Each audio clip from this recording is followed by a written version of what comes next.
Sa pambihirang pagkakataon, hindi galit sa mga opisyal ng gobyerno, kundi isang issue ang nagpigkis sa mga Pilipinong nakilahok sa Million People March. At muli, nakiisa ang tinatawag na middle class. Alamin kung bakit sa report ng saksing si Joseph Morong. Dahil sa mga tagpong nasaksihan sa Million People March sa Luneta, hindi na iwasan ng marami na maalala ang pagkakaisa ng mga Pilipino sa EDSA.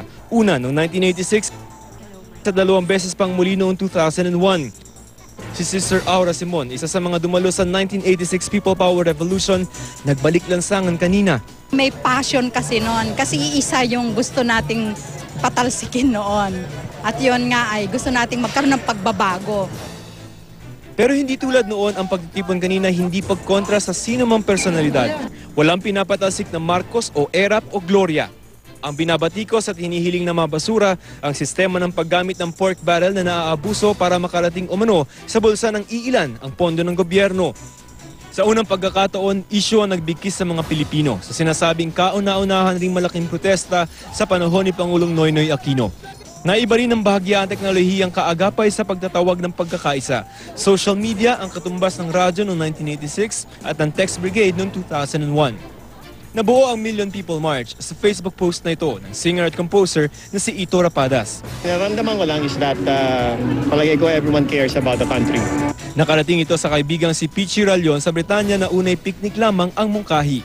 Ako yung taong naglagay ng lugar at saka ng date. Let's do it on August 26, araw ng mga bayani, dahil bayani tayong lahat bilang taxpayers who pay in full and on time.